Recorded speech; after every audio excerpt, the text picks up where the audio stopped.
Apresentamos o podcast Estudo Psicológico da Gênesis Bíblica, uma análise profunda e esclarecedora das mensagens presentes na Bíblia, com Guaraci de Lima Silveira. Prezados amigos e amigas que estão estudando conosco a visão geral da Bíblia, eu sou Guaraci de Lima Silveira de Juiz de Fora. Nós estamos estudando o livro Gênesis, que é o primeiro livro do Antigo Testamento, e já estamos no capítulo 45, começando hoje no versículo 21, intitulado, como subitem, o retorno a Canaã. Então José e o faraó disseram para os irmãos, para os irmãos de José o seguinte: vão lá na terra, lá em Canaã, e traga o Jacó, traga todo mundo, porque aqui será muito bem acolhido. Então essa foi a ordem, essa foi a orientação dada por José e pelo faraó para os irmãos dele que estavam lá. E aí começa o seguinte, no versículo 21. Assim fizeram os filhos de Israel. José lhes providenciou carros conforme a ordem do faraó e lhes deu provisões para a viagem. A cada um deles deu uma roupa de festa, mas a Benjamim deu 300 siclos de prata e 5 roupas de festas. O Benjamim era o caçula, então para ele era tudo diferente, Era tudo com mais um pouquinho, maior carinho, sabe? Essas coisas são muito bonitas da gente ver, Eu vou fazer uma pergunta para você. Você já afagou alguém hoje? Você já fez um acolhimento hoje? Minha gente, vamos acolher os nossos irmãos. Não vamos deixá-los à deriva. Olha, não adianta eu dizer que sou espírita. Isso é muito pouco. Vamos ajudar. Vamos ser úteis. Porque sendo útil, eu estou sendo agradecido a Deus por tanto que eu recebo. Então não vamos ficar olhando com aquele olhar meio que de lado, sabe? Nós vamos falhar sim, claro. Qualquer um de nós está sujeito a falhas e às vezes clamorosas. E quando isso acontece, mais uma razão para o acolhimento. Porque Deus nos acolhe, por que eu não vou acolher?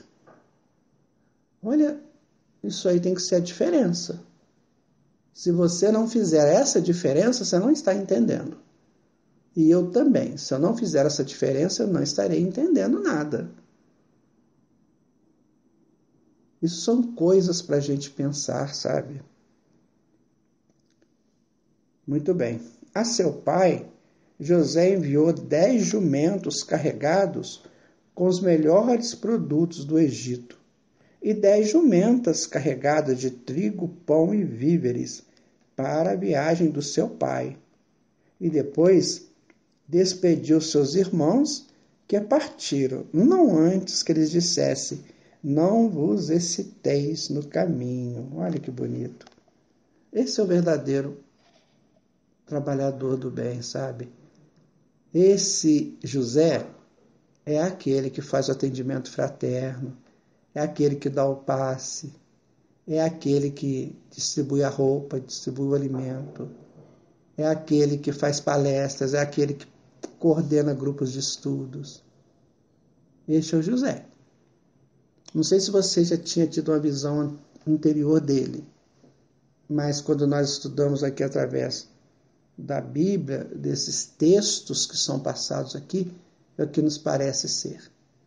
Então esse é o médium ideal para o centro espírita.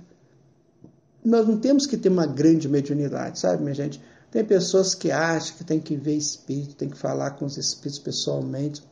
Olha, tudo isso é muito bom, mas é muito perigoso. Porque nem sempre você vai ver espírito de luz. E muitas vezes você pode arrumar um companheiro aí que vai ficar te perturbando a vida. Então o importante é você fazer. Não adianta José ser uma pessoa do nível que ele estava ocupando lá. Não adianta. Se ele fosse uma pessoa mesquinha, se os irmãos dele chegassem lá e ele dissesse assim: vocês vocês um dia me venderam, lembram disso? Tiraram a minha roupa, a minha túnica, me jogaram numa cisterna e depois me venderam para mercadores que eu nem conhecia. É que eu não vou dar nada a vocês, nada. Olha, se José tivesse feito isso, meus amigos, minhas amigas, a encarnação daquele espírito teria ido por água abaixo. Porque a ele foi confiada uma tarefa, que nós já conversamos. A tarefa de sustentar aquele povo naquela crise terrível. Porque, como você sabe, Jacó foi para o Egito e o povo foi com ele e ficaram lá 400 anos. Só depois que voltaram que se estabeleceram como uma grande nação. Mas tinha que ter esse intervalo. E José foi o que recebeu aquele povo para a grande lição do exílio. Nós sabemos que o exílio judaico representou para eles a grande prova da confiança no Deus único, e que eles passaram nesse teste. Até que veio Moisés, 400 anos depois, para tirá-los de lá.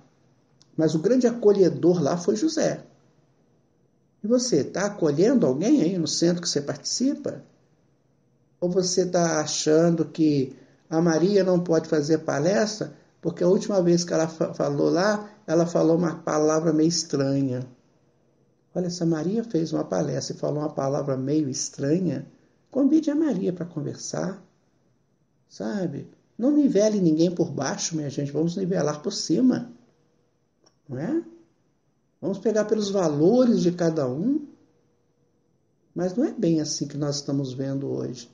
Nós estamos vendo hoje pessoas assumindo posturas muito estranhas quando em diretorias. Então nós tivemos uma informação, não faz tanto tempo assim, de que a grande maioria dos espíritas atuais, sendo eles diretores, trabalhadores ou frequentadores, estão fazendo um estágio no espiritismo para ver se é isso que eles querem mesmo. A grande maioria, claro que tem exceções, mas a grande maioria está fazendo um estágio. E a gente vê muita gente desanimando. Tem pessoas que de repente param de ir ao centro, abandonam a diretoria ou o trabalho que realizavam, não passaram no estágio. Então vamos com calma nesse estágio. Vamos ser José, o grande acolhedor, porque quando eu acolho alguém, na verdade eu estou me acolhendo. Essa é a grande lição desse momento daqui do Gênesis, o acolhimento de José aos seus irmãos. E agora a sua busca pelo seu pai. Ô meu amigo, minha amiga, olha, vamos trabalhar com lealdade para Jesus. A doutrina espírita é muito grande para ser dominada por mim, para ser dominada por uma pessoa, não. Cuidado com as decisões que nós tomamos, cuidado com tudo que nós fazemos, cuidado com as decisões que nós tomamos, né? Então aquele povo subiu, pois, do Egito e chegaram à terra de Canaã, à casa de seu pai Jacó. Eles lhe anunciaram: José ainda vive, e é ele quem governa toda a terra do Egito. Mas seu coração não palpitava, pois ele não acreditava. É claro, como é que Jacó ia acreditar naquilo, né? Ele sabia os filhos que tinha. Aí que é a diferença. Tá vendo? Aqueles filhos eram mentirosos, eram baderneiros, eram, sabe, faziam o que bem entendiam. Então, chegar lá e falar assim: José está vivendo, Jacó vai acreditar nisso. Então, minha gente, isso também é uma grande lição. Será que quando eu falo alguém acredita? Ou fica assim: não, melhor confirmar o que a pessoa falou. Vai lá e confirma. Isso é triste, né, meus amigos? Muito triste, né?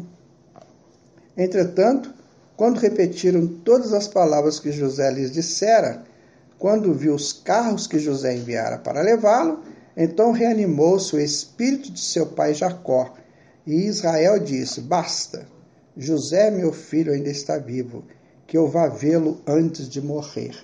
Aí ele teve que ter uma comprovação. Qual foi a comprovação? Não foi a palavra, não foram as palavras dos filhos rebeldes que ele tinha, A comprovação se deu porque ele viu o que José tinha mandado para ele.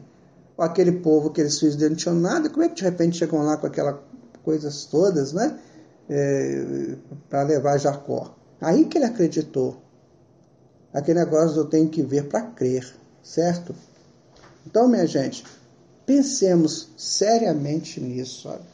Até que ponto eu necessito de dar provas da minha palavra?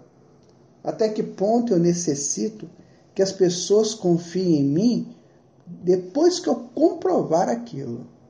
Certo? Eu conheço um escritor que quando ele era menino, que ele começou a fazer seus escritos, ninguém acreditava nele. Ele escrevia coisas lindas, ninguém acreditava.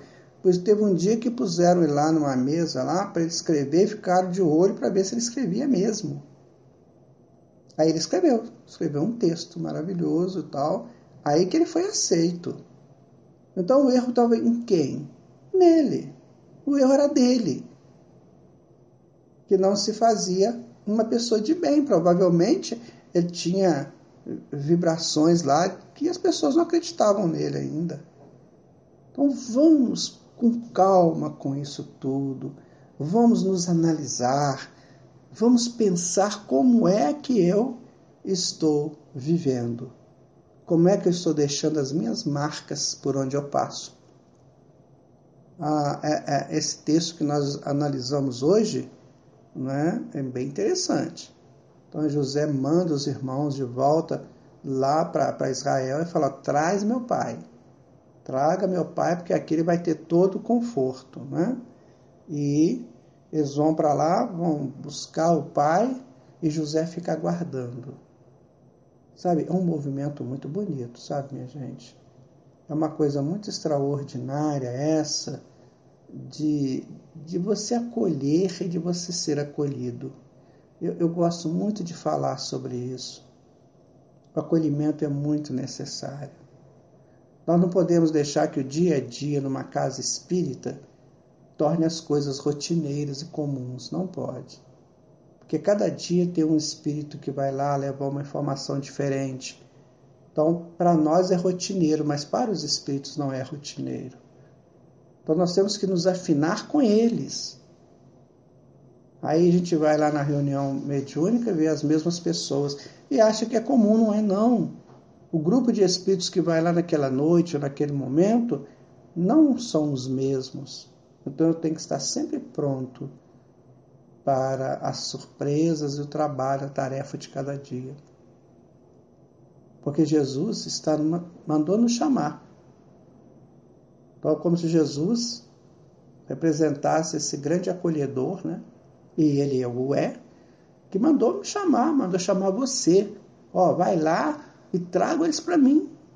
Eu vou dar tudo para eles aqui. É o que está acontecendo conosco na atualidade. Então José representa esse grande acolhedor. Vai lá e traz meu pai. E Jesus fala assim, vai lá e traz meus irmãos. E nós somos esses irmãos buscados por Jesus. E até que ponto nós estamos valorizando isso? Até que ponto isso está sendo de magna importância para nós? Até que ponto nós estamos nos deixando conduzir para os braços amoráveis de Jesus? Ou será que nós estamos impondo a Jesus? Eu só vou sim. Eu só vou nessa e naquela condição. Pode ser que a gente ainda esteja buscando esses comportamentos. Eu vou lá no centro espírita desde que... Não, minha gente, o centro espírita, veja bem, eles foram criados por pessoas muito extraordinárias que lutaram muito há 100 anos atrás, ou pouco menos que isso, para erguer essas casas. Depois eles foram embora e deixaram aqui o trabalho para nós. Isso é uma transição. Daqui a pouco, minha gente, essas casas vão multiplicar em trabalho. E será que eu estarei nesses trabalhos futuros? Ou será que eu não estou me preparando para eles? Será que quando eu desencarnar, eles vão falar comigo assim, pois é, você era da casa tal, e você nem pode mais pensar em ir lá por um bom tempo, porque você não se capacitou para ela.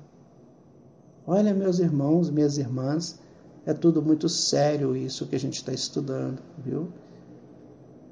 Seja você o José do Egito, Seja um médium acolhedor, uma médium acolhedora. Porque é isso que o mundo está precisando. O Espiritismo é o consolador prometido, porque o consolador é aquele que conforta e instrui. Então seja você um que conforta, uma que conforta e também que instrui. Muito obrigado. Até o nosso próximo momento.